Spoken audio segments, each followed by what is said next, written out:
Shooting it raw? Yes. Shooting it raw. It's that kind of black and white that I describe as the word that pops to mind is delicious. It's delicious black and white. So made at ground level, it suggests you're lying on your belly and you're taking a picture of the people's feet. You have a foot fetish, it seems, and then maybe not. And then so your subject is seated on a doorstep. On a doorstep, okay, on a doorstep. And her hands are beautifully kind of veined and weathered, and she's wearing, you can just tell, a ring, lots of bracelets, but what really captures the eye is her feet are in flip-flops, but her shins are kind of like surrounded or bound, or essentially there's these perfect gleaming, it's hard to know if that's brass or if it's silver. It's brass. Just one on top of the other, on top of the other. There's probably, I don't know, maybe say 25 or 30 per leg. And basically imagine a shin just covered and with these rings of what looks like very solid metal. Yeah, up to the knees. Up to the knee. Okay, so what country was this photographed? This is also in Myanmar. Oh, this is how the journey began. How the journey began was when I was talking. I've done lectures. I've done 2 TEDx's on women with bound feet, and I show images of boob jobs, breast augmentation, whatever you want to call it, all kinds of ways that we modify ourselves to be considered attractive. And I was showing the pictures of the Kayan women in Myanmar, which have the brass coils around their neck. Mm. Now, a lot of people wrongly assume that they're from Thailand because in Chiang Mai there is what is known as a Kayan village, which is for tourists. Mm. And basically people go there to look at and photograph, like a zoo, the tribe people. You have to remember with Myanmar, it's very multicultural, that it's got something like 156 different indigenous groups. Oh, wow. And so that's partly why the name Myanmar came about, because they're not all Burmese. Mm-hmm. So it's no longer known as Burma, because politically correct, it would be that there's more groups of people. So they were forced out by the Burmese government, the Kayan, and they escaped to Thailand, right, and northern Thailand, to Chiang Mai, and set up there. So I had learned that. So I was showing photographs in my lectures, in my TEDx and stuff, of a Kayan woman, which I didn't take. I got a photographer's permission to use it. And I was like, hang on, I should go there and have my own photos. So I went originally 5 years ago to Myanmar, to a remote area which is towards the Thai border, where the original tribes are from. And that had only been open in the country for 4 years. So I went around and photographed and documented a whole group of women, which is just fascinating. So this picture is of the feet, because part of it was I'd always seen the brass coils around their necks, yeah, but I hadn't actually realized that they put brass coils around their legs and their arms at the same time. Wow. And again, there's a myth that it was to stop tigers attacking them, but it was more to do with to show where they were from, who they belonged to again. Sure. And so if you didn't do it, then you were not conforming to that society. Right. So it was important. So I thought, again, this is a tradition that is dying out, but I was wrong in a couple of ways. One girl, which I photographed, and she's part of my series, was 18. And at the age of 16, they put the brass coils on her. At the age of 16, she was married off to a young man in her village and immediately sent to Chiang Mai to have the brass cores put on and to earn money for her new in-laws. Oh. So again, it's this thing about how can you make money, especially when you're from a poor rural area. Right. And that, how far would you go? What would you do? So this girl had only put them on for 2 years. So it's being perpetuated by tourism. Sure. Oh, that's interesting. Yes. Yeah. So although I thought it was dying out, it was not. But then I came across in one market a young girl of, say, 6 or 7 with brass coil on. The second time I went back, I tried to find her. And I found her without the brass coils. And so, in fact, she had a clip-on brass coil. Oh, okay.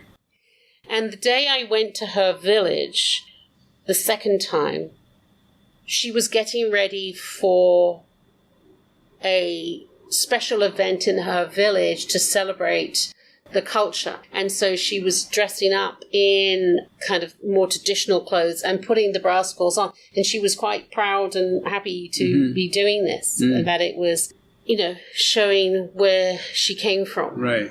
You're coming in as an outsider. There's usually an interpreter, I'm assuming. What would you say is the most counterintuitive observation you've had? Other than connecting the idea that, this is how they are making themselves more desirable. So desire is a big aspect. But is there more to it? Like, is it more than just a courtship ritual? No, it's just a way of life. They just did it. That's what's really come out. It's like they don't see that it's anything like, no, that's, if you are stuck in a small village and that's what everyone does, that's what you do. Mm-hmm. They don't see it as any remarkable or interesting. So what about then the curiosity of Wall Street Journal and Australia and all these people about saying, bound feet, or either the coils or anything like? What do you? It's difficult. I've been fighting myself recently because there is kind of the issue of the great white helper coming in and do it my way. It's savior. It's the great white savior coming in saying, that's wrong, you should do it another way, right. And that, I'll show you. I'm not trying to say that what they're doing is wrong. I think that we've always been fascinating by other things. I've always been fascinated by other worlds, other things, new things. I find it inspiring and stimulating.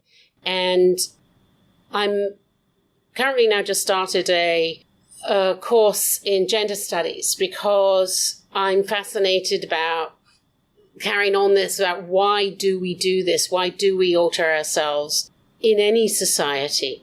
So I'm not trying to say, look at them, how the horrible things that they do, because I actually think it was quite beautiful. Mm-hmm. When did you start doing photography more seriously or whatever? And you said, 9 years ago. I was like, 9 years ago? That's nothing. That's recent. Well, I was in Hong Kong. This is the third time I've lived in Hong Kong, and this is the longest. This time I arrived 14 years ago, and I said, I'm not leaving. If I lose my job, or if my job finishes, then I'm hell or high water, I'm going to stay and get my PR, which is obviously what I did. And in 1998, when I was here for the second time, I went to Beijing and I couldn't stop photographing. I went on a wing-on tour, and the funny is that the reason why I laugh is because it was majority, 98% of them were local Chinese, Hongers, Cantonese speakers, and me. Mm-hmm. But they were the cheapest because they didn't have, the tour wasn't done in any English. Mm-hmm. So they were always very confused by me. But I was very happy because I got really cheap hotel and flights. Mm-hmm. And I remember going to Beijing on one of these 6-day trips to Beijing over the Easter, I think it was, of 1998. And as I went by myself, there was a single supplement, and unless I shared the room with the tour guide. Right. So I did that. And I would get up at 5 a.m. and go to the parks Renman Park and photograph the people doing Tai Chi, ballroom dancing, walking their birds. Actually, I saw some people the other day walking their birds. They still do it in Hong Kong, in the bird cages. Sure. And I was just like, oh my God, this is fantastic. I went round a lot of old areas, the hutongs, and I had this man following me. And eventually he came up to me and he said, I'm so glad that you're photographing these buildings because the symbol painted on the wall means that they are derelict and ready for demolition. Oh, wow. And that was the start of when they started pulling down a lot of the old hutong areas around the Forbidden City to build high-rises. So I would get up early and I couldn't stop photographing. And I just thought, this is weird. What is it? I'm getting so excited about it. And then in the October of 1998, I went to Tibet. And I came back and I showed people my photographs of Tibet and Beijing. I went there for 3 weeks. And people said, these are great. You should do more of these. You should sell them. And I was like, whoa, I so enjoyed this that I suddenly realized I'd found my passion. So it was really in 1998 that I discovered it. That's great. So the one, I want to point people to your work. You included a website, Her Story, was it? Living Her Story. Can you give the URL so people can go check it out? Yeah. So it's Living Her Story rather than History. Photography.com. There's some on joefarrell.com, but it's not well maintained. If anyone out there wants to help me. I've got Instagram and Twitter and my Facebook page. Joe Farrell, thank you. This has been really good.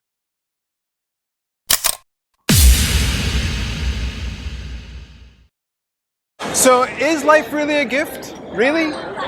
Can you make every second count? That's the whole point of the podcast. So if you like what you've seen and you're inspired, because that really is my mission, then please give it a like, subscribe, and share. Shooting it raw? Yes, shooting it raw.